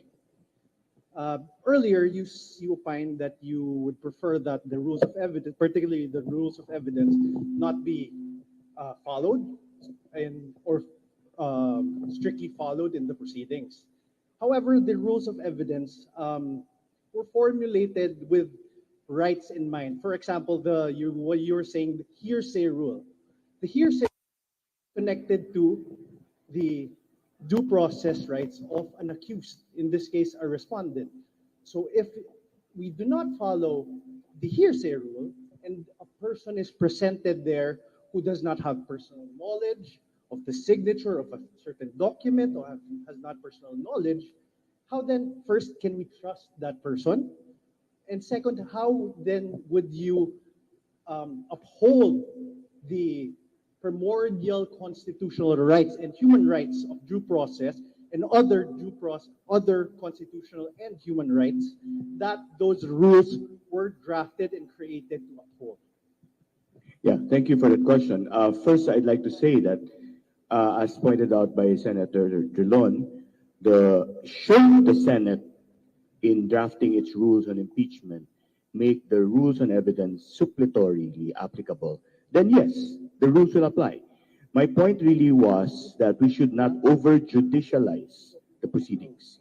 Insisting on a strict application of the rules on evidence to the point of excluding what should otherwise be relevant to an inquiry into the sole issue of whether the public official should continue in office or not. Now, that formulation of the issue also addresses the question of whether rights are at the heart of the application of the rules. While I agree with you that the rules on evidence are intended really to protect rights, particularly due process rights in court proceedings. But again, and I guess we will go back to this over and over again, the impeachment proceedings are not court proceedings. The public official who is impeached is not an accused in the sense of a criminal case. And therefore, the rights of the accused are not implicated here. In fact, that may even be an open question. For example, self-incrimination, right? Could that actually be invoked in relation to, a question of a senator judge, right? Should, for example, the public official voluntarily appear and give testimony. And should the senator judge ask a question of the public official, where the answer of the public official may tend to incriminate him or himself or herself, could the public official actually invoke the right against self-incrimination in an impeachment trial? I think that was the only point I was making, that that we should not over judicialize, because what I'm looking at in terms of the impeachment inquiry is really the fitness of the impeached official to continue serving, considering the gravity of the offenses that are levied against that official, and should they be proven true. Now, uh, again, we do not have a constitutional presumption of innocence, as it were, in that particular proceeding, because it is not a criminal case. And therefore, we go back to how the Senate would formulate its rules, how the Senate would incorporate, for example, the rights of the accused, as it were. Should the Senate say in its rules, and I post this in the speculative because we don't have a copy of the rules yet, the Senate has not come up with its rules. Should the Senate say the rights of the accused in criminal trials are applicable, right? And therefore, should the senator judge pose a question that may tend to incriminate the impeached public official, then the impeached public official can say, I refuse to answer on the ground that it will incriminate me. And the senator judge could not be able to ask that question. But again, I do appreciate the question, because yes, I agree. The rules and evidence are there to give us that protection. And I would be the last person to say that we forego those protections. But again, I stress that the impeachment trial is not an ordinary trial. It's not a criminal trial. It's not a civil trial. It's not even an administrative trial. It's sui generis. It is of its own class. And therefore, there is a huge discretion on the part of the Senate to craft those rules.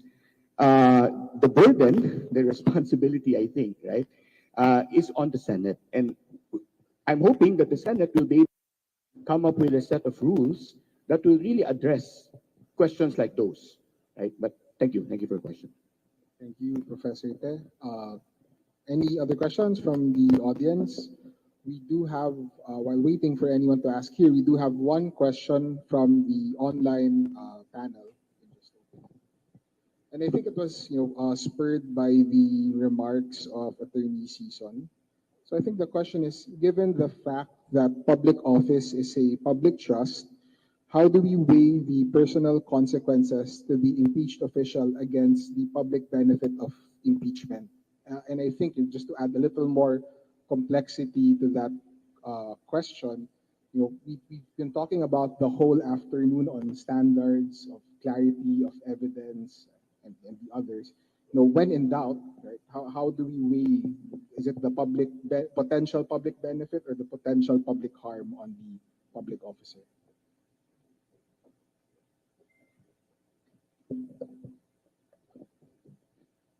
I think there's really no contradiction in the two. It does not mean that when you try to protect the personal rights of the person under scrutiny in an impeachment case, it necessarily, or in our case, if we are the counsel or represent the vice president, it does not mean that the work that we will do in defending her or putting up the best defense available for her, as we are mandated to do under our legal ethics, it does not necessarily mean that we are in effect thwarting the public benefit that would come out of the trial. I guess what I'm saying is, for as long as the legitimacy of the impeachment process is clear and that there has been no infringement of any constitutional rights, and that constitutionally imposed standards are complied with, then it does not really matter who you represent, whether you're for the prosecution or the defense, or whether the question of there was some public benefit that was derived from the entire impeachment process. I think the public benefit question would even be subject to what it is really that came out of the trial that we could consider to be a public benefit, if at all. Thank you. Thank you very much. Other questions from the audience? Yes, please. Kindly introduce your name and let us know to whom you're directing the question. Check. Sa lahat po, Romy Maglunsod po, from MPC Alliance, BTS Party List. Ang tanong ko lang po, kung magkaroon ng impeachment trial, at ang sabi ng prosecution, evident naman na maganda yung kompleto naman ebidensya nila, at ang bansa natin ay magkagulo-gulo dahil nga merong malaking paksyon ng Duterte, malaking paksyon ng Marcos, malaking paksyon din yung ayaw sa kanilang dalawa. Ano ngayon ang mapapala ng taong bayan kung sakaling matanggal natin ang Vice Presidente sa pamamagitan ng impeachment trial? At kung sakaling mag-resign naman ng Vice Presidente, mauulit lang ba uli yung nangyari sa impeachment trial ni Pangulong Erap na nakatakbo uli siya? Naging mayor pa uli ng Manila at parang wala ring nangyari. Sabi nga ni Justice Morales, ituro daw sa electorate, ituro sa mga botante. Parang ang nangyayari sa impeachment trial, wala rin kaming napapala eh. After ng impeachment, makakatakbuli yung ipinapa-impeach natin. Hindi ba tayo nagsasayang lang tayo ng pera ng taong bayan? Thank you po. So, anyone from our panel who would wish to answer the question? If I can kindly nominate Prof. Gwen.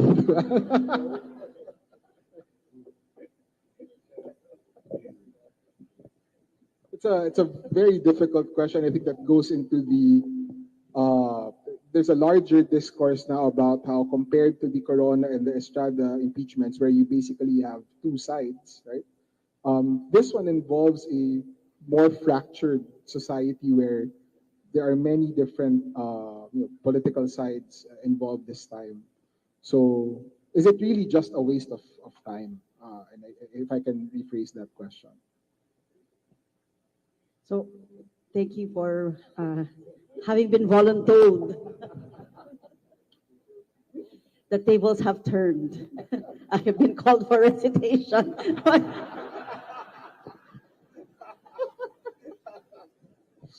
No, but seriously, siguro po, hindi naman sa nagpapasa ako ng voluntold kasi magbibigay naman po ako ng, susubukan ko pong sagutin yung inyong tanong dahil mahalaga po yung inyong tanong, no? Pero baka maaari po din nating ayayahan mamaya si Congress Representative Zamora, no? Dahil sila po yung sila po ang naghain, no, nung impeachment complaint at nabanggit din po niya kanina kung bakit niya tinanggap yung paanyaya sa kanya maging miyembro ng prosecution panel. So makikita po natin doon yung kahalagahan nitong impeachment process. Pero subukan ko po kayong sagutin. Hindi ko po mababanggit na bata po ako nung mga nangyari yung mga unang impeachment. So nasubaybayan ko po yung parehong impeachment, no? Yung impeachment ni Pangulong Estrada at yung impeachment din po ni Chief Justice Corona. Masasabi ko po na lalo na po nung impeachment at impeachment trial ni President Estrada,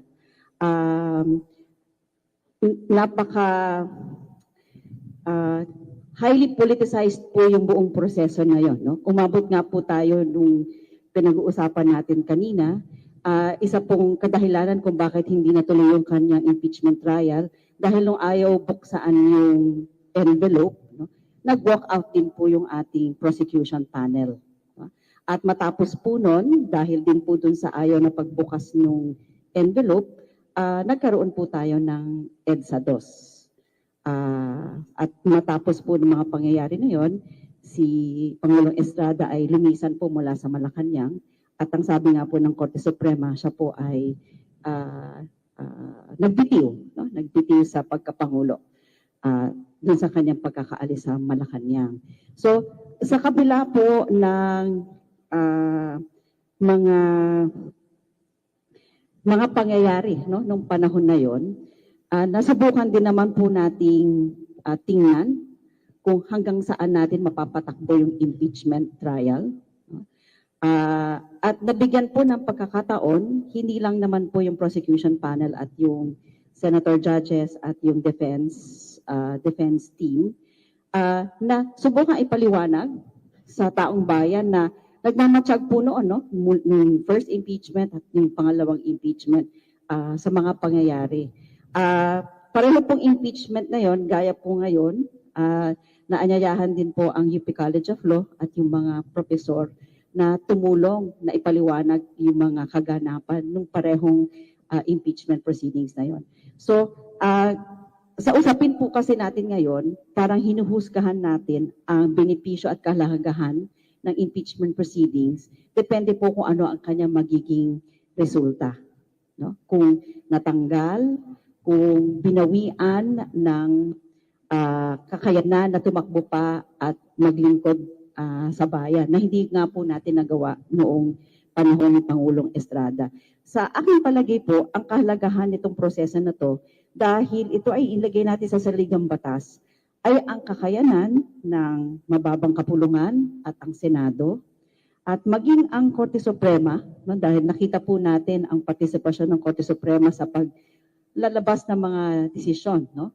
Lalo na po nung kapanahunan ng impeachment ni Chief Justice Estrada, ang mapalawig ang pag-unawa natin, no? Hindi lamang sa nilalaman ng saligang batas, kung hindi ang buhay politika sa Pilipinas. Kasi ito po yung isang pinanghahawakan natin, no? Na maaari natin, lagi natin binabanggit dito, public accountability. Okay? Na maaari po nating singilin sa mga hinalal natin, no? Sa mga na-appoint sa posisyon na kailangan inyong ipakita, no? Ang hindi lang kakayanan, kundi na kayo ay karapat-dapat na patuloy magpatuloy sa inyong posisyon at maglingkod sa bayan. So napakahalaga po nung inilagay natin itong proseso na to sa saligang batas at ipinapatupad po natin ito. So nandun po sa akin yung, maaari po hindi natin nakikita agad yung benepisyo dahil sa isip natin, ang benepisyo nitong proseso na to, matanggal yung opisyal at hindi na siya mabigyan ng pagkakataon na mahalal, no? O mabigyan pa ng posisyon sa gobyerno. Pero sa akin, may kahalagahan yung proseso kung talagang nabanggit nga ni attorney kanina, no, yung vigilant waiting. Bukod sa Senado, bukod sa mababang kapulungan, bukod sa Korte Suprema, tayo mismo, no, magmatsyag ng mabuti. Gaya nga po nung nangyari nung kay President Estrada, na napag-usapan natin ngayon yon. Sinabi na siya ay nag-resign. Ang sinasabi po ng mga panelists natin kanina, may kakayahan ang Senado noon at may kakayahan siya ngayon na kung nais ipagpatuloy upang siya ay hindi na po mahalal muli. Dahil magkakaroon ng tinatawag natin perpetual disqualification, maaari po sana isinulong yon kahit noon po man. Pero ngayon na alam na po natin yun, alam po natin na yun ang resulta na ayaw na nating mangyari, naipaabot na po siguro natin sa Senado ngayon ang ating pag-iisip sa bagay na yun, ano? Sa bandang yun, na may kakayanan ipagpatuloy ang impeachment trial upang makapagpasya ang Senado kahit na nag-resign na po, bumitiw na po ang opisyal. May kakayanan magpasya ang Senado na sabihin hindi na siya maaaring mahalal pa muli o mabigyan ng pagkakataon na magkaroon pa ng posisyon sa pamahalaan. Sana po nakatulong yung sagot po. I think Congresswoman Zamora, if you wanted to respond, and then Commissioner Sarmiento, I think also wants to respond. And then I think, for lack of time, we'd have to end the forum on this question. Thank you po. So without going to the merits or to the evidence, it it is our duty as representatives, as members of Congress, to file this impeachment complaint because we saw grounds to support the articles that we have. Gaya po ng sinabi ni Professor De Vera,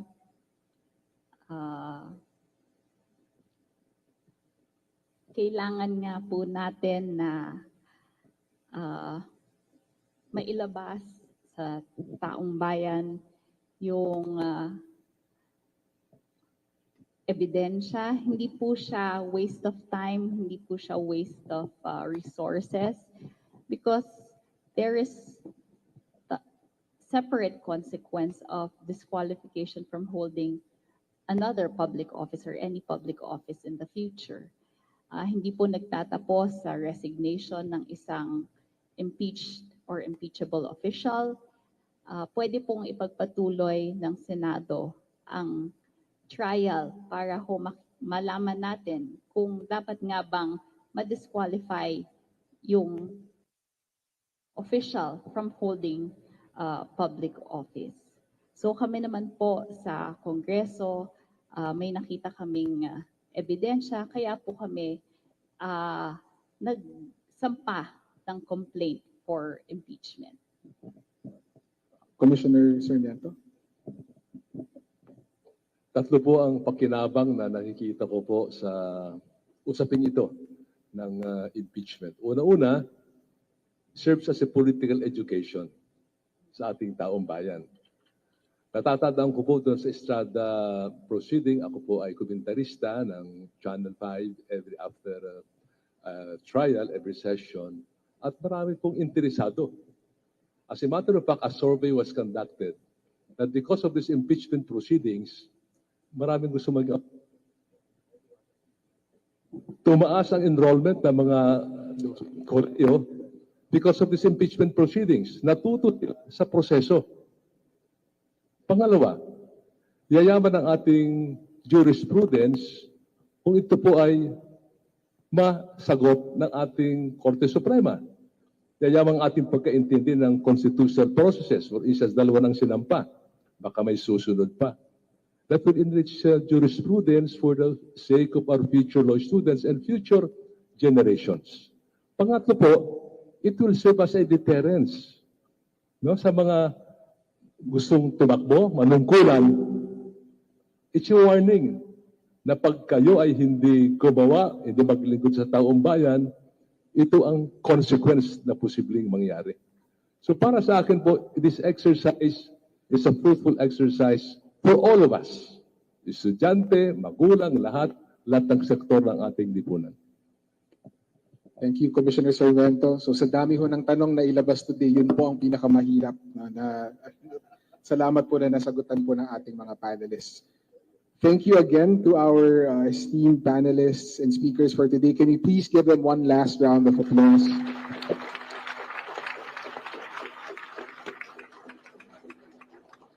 So,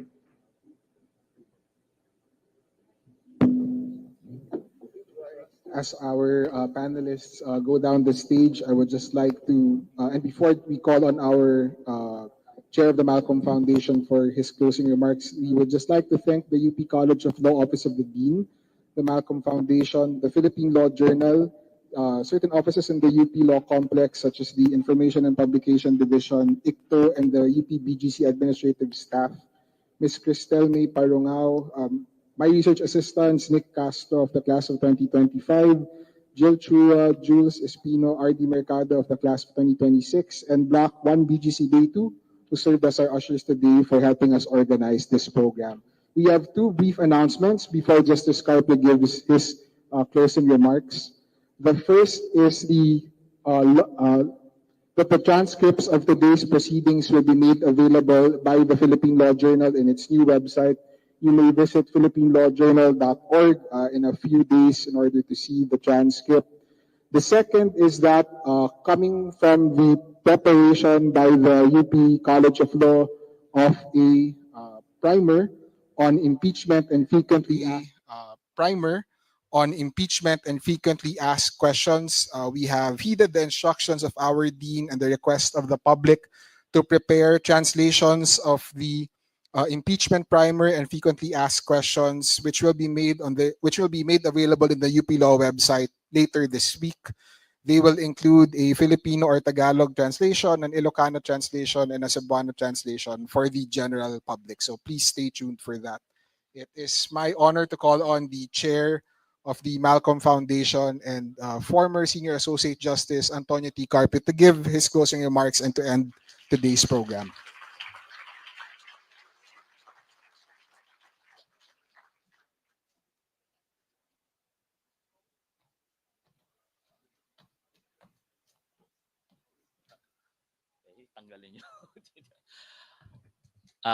I think he just arrived from a different engagement, so he kindly asked me if I could. And the interpretation of a former clerk in Justice Carpus' office and a colleague for the longest time is that that was not a request. So thank you.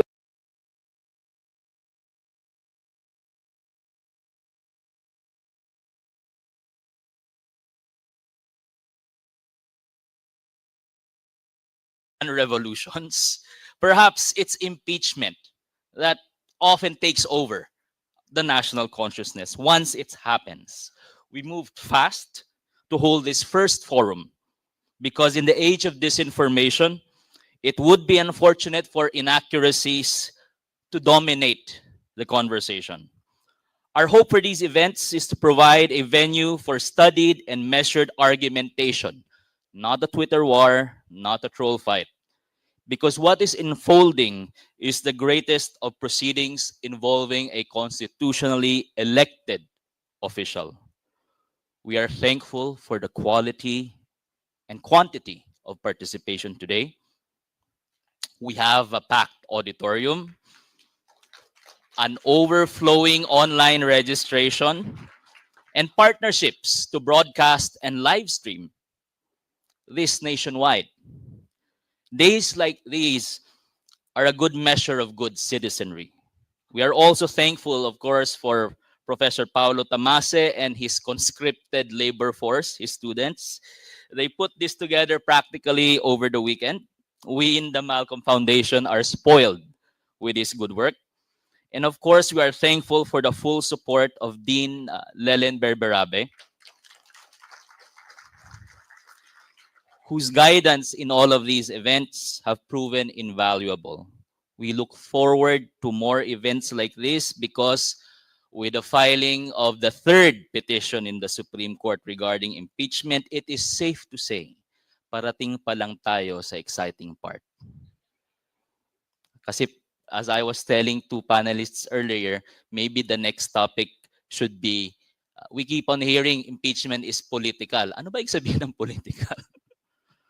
So yes, simula pa lang to. At paulit-ulit po tayong magkikita at mag-uusap, magpapalit ng pananaw at makikisalimuha sa isa't isa. Dahil hindi po ba ito ang sentro ng masiglang demokrasya. At pagdating sa impeachment, maaring senador ang boboto, pero di natin makakaila. Bayan ang humuhusga sa ating lahat. Maraming salamat po.